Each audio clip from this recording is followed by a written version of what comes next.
Afternoon all, Dinosaur here, and this is part 2 of It Moves. Now we got to chapter 4, Anger Overload, so I'll see what happens.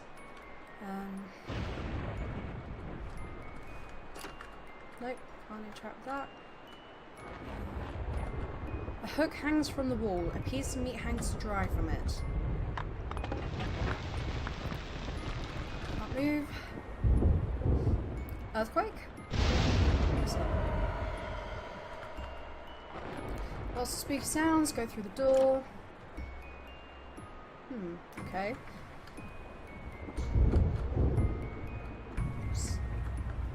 The painted glass depicts a scene from the Bible. I have no idea which one. So, through the door again. Up. Okay, I can see a spider. Oh, why is it doing this to me? Okay, can I go through the door? Yes. If there are spiders in this is going to be really difficult. Various jars with disgusting stuff inside. And all shaking. Another one. See, this bit on the right here is unnerving me because I've got a horrible feeling that a spider might drop down it. More disgusting things. Oh. Okay, I'm right. Oh. Interesting. It's a big pool, but I'd rather not use it. No idea whether that head's real or not, so I'm just going to keep walking. Oh, so many cobwebs. Okay, I'm just going to run through. Just general rottiness. I think. Cats or something?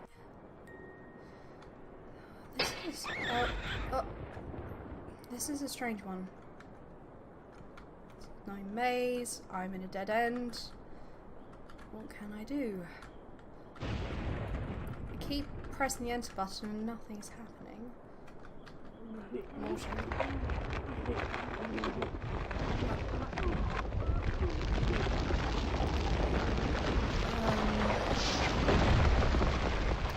oh, okay. Is that the end?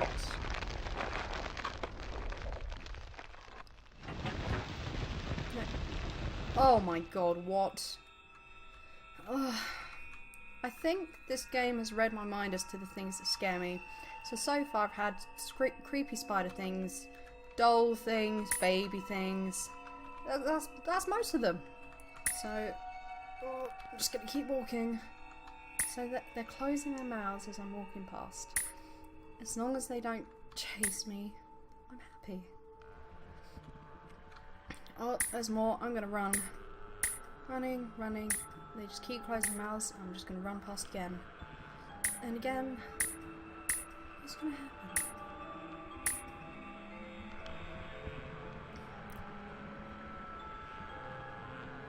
See, now, I don't know if the creator is trying to suggest some kind of symbolism or something. I mean, if he was just going for full out scariness, it works.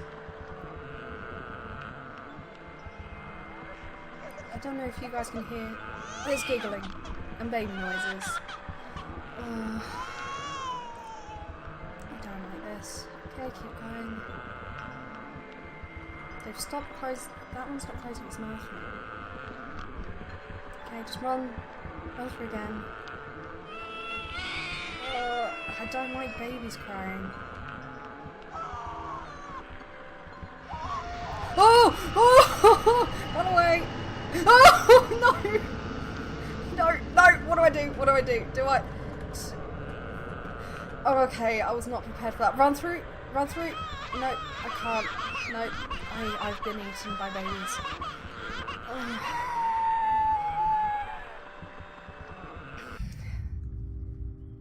Okay, I'm back in bed. So I thought the demon hell baby from the factory was bad enough. My greatest fears were realised in the winter. The days grew short, and the longer nights merely provided this wretch with more opportunities. It was a difficult time for my family. My grandmother, a wonderfully kind and gentle woman, had deteriorated greatly since the death of my grandfather. My mother was trying her best to keep her in the community as long as possible. However, dementia is a cruel and degenerative illness, robbing a person of their memories one day at a time. Soon she recognised none of us, and it became clear that she would need to be moved from her house to a nursing home. Before she could be moved, my grandmother had a particularly difficult few nights, and my mother decided that she would stay with her. As much as I loved my grandmother and felt nothing but anguish at her illness, to this day I feel guilty that my first thoughts were not of her, but of what my nightly visitor may do should it become aware of my mother's absence, her presence being the one thing which I was sure was protecting me from the full horror of this thing's reach. I rushed home from school that day and immediately wrenched the bed sheets and mattress from the lower bunk, removing all of the slats and placing an old desk, a chest of drawers, and some chairs which we kept in the cupboard where the bottom bunk used to be. I told my father I was making an office, which he found adorable, but I would be damned if I'd give that thing a place to sleep for one more night. As darkness approached, I lay there, knowing my mother was not in the house. I did not know what to do. My only impulse was to sneak into her jewellery box and take a small family crucifix which I had seen there before. While my family were not very religious, at that age I still believed in God and hoped that somehow this would protect me. Although fearful and anxious, while gripping the crucifix under my pillow tightly in one hand, sleep eventually came, and as I drifted off to dream, I hoped that I would awaken in the morning without incidents. Unfortunately, that night was the most terrifying of all. Don't say that. Oh. This game is going to start affecting my sleep. Chapter 5, Urban Explorer. What does this have in store for us? Save? Yes. It says, woof. Can I do anything with the piano? Wonderful. Bookcase. Bunch of school books. Okay. Now, school settings. The feeling that something is invading your privacy, even without ill will, is still disturbing. Oh, okay. Okay. I'm staying away from that. Go in here. You are good. Anything else to do with that? Nope. The clock has stopped. What's this over here? Bunch of school books. Nothing. Can I interact with the desk at all? No. Even if you don't know why they're here, you hold the greatest amount of fear for them.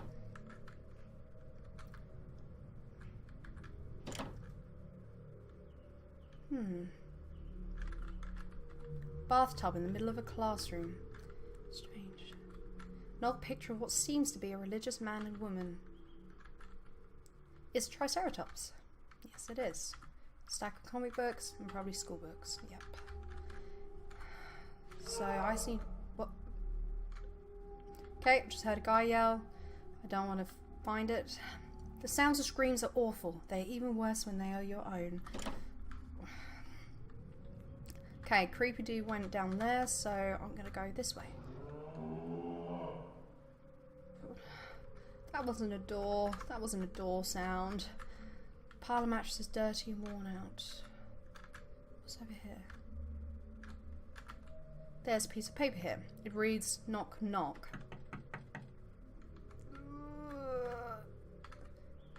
So, I go to the door. Okay, I was prepared for that one. Okay.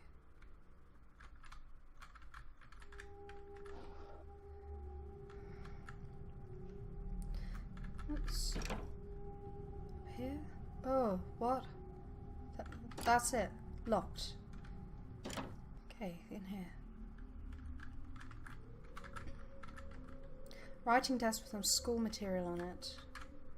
Is this writing desk? Yep, okay, same thing. Same thing. So, round. Big filing cabinet.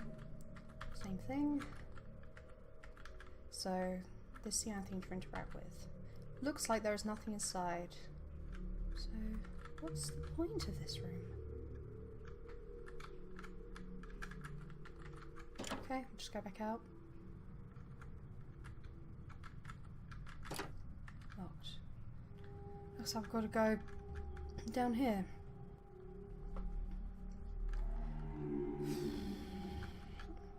So, yes, it looks a bit like Cthulhu, I guess. The lock on the door is broken, I don't think I can get in here. Oh, my favourite thing in horror games, when you can't go in a door. Okay, I can't do anything around here, so... What's this? There are various school rules printed here. What?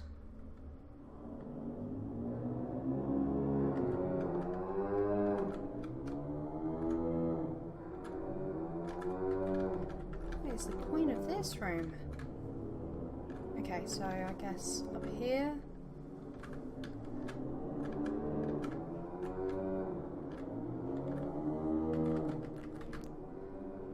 Right, I must say I have no idea what could be done in here or should be done in here.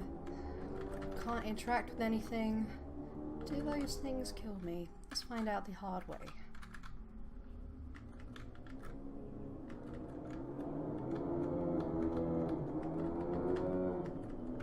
Nope, they just blocked my way, okay. What is the point of this? Okay, it looks like I can't do anything, so I'm just gonna head back out when I can. There's gotta be something in here I've missed. Keep going. So that was the only thing I could do in here, so down again? Busted a machine of some sort. Oh, a ladder. Ooh, this does not look nice. Okay.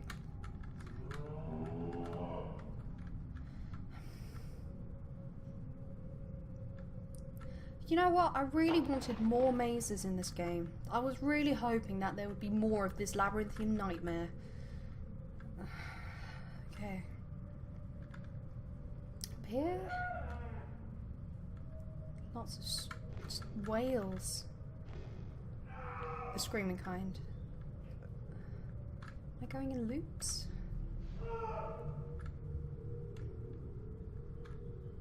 I don't like how my field of vision has shrunk considerably either.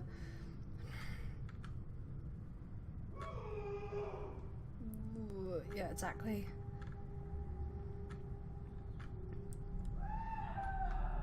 I wish the scream would stop.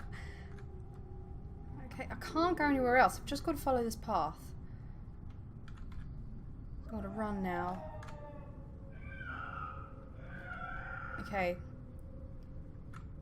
Ooh. Okay. What? Aliens? Oh. No, no, get off the altar. Oh, that... Oh, I'm gonna be sacrificed. But what are they doing?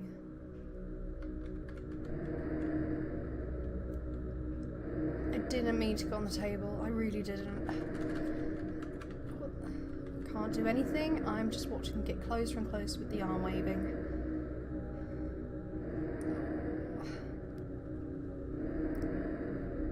Fade to black. I wake up. I'd like to wake up, please.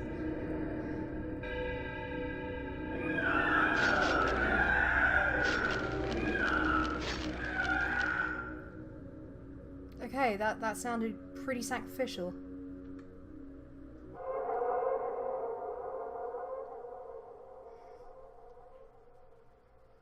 Okay, back home. You're awfully quiet nowadays. Is there something wrong, son? Nothing. Are you sure? Is there something wrong with your new room? Are you lonely without your brother? No. Alright then. Okay. That's it.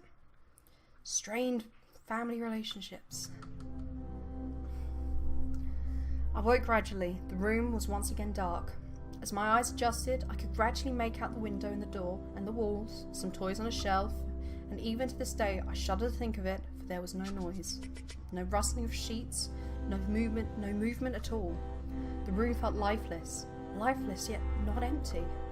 The nightly visitor, that unwelcome, wheezing, hate-filled thing which had terrorised me night after night, was not in the bottom bunk. He was in my bed. I opened my mouth to scream, but nothing came out. Utter terror had shaken the very sound from my voice. I lay motionless. If I could not scream, I did not want to let it know I was awake. I had not yet seen it. I could only feel it. It was obscured under my blanket. I could see its outline, and I could feel its presence, but I dared not look. The weight of it pressed down on top of me, a sensation I will never forget. When I say that hours passed, I do not exaggerate. Laying there, motionless, in the darkness, I was every bit a scared and frightened young boy.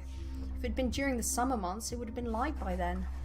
But the grasp of winter is long and unrelenting, and I knew it would be hours before sunrise.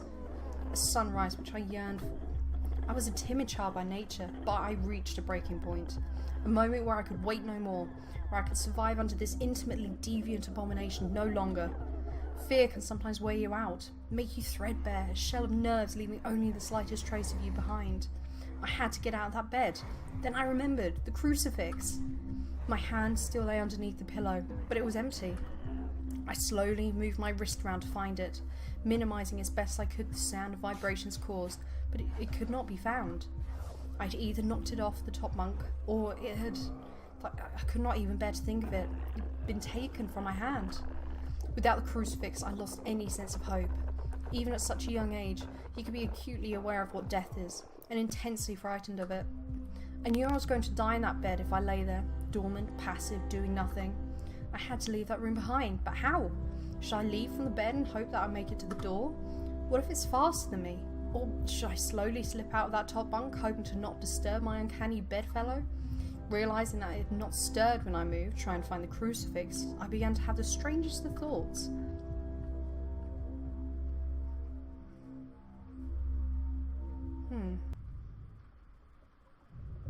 Chapter 6, The Abyss.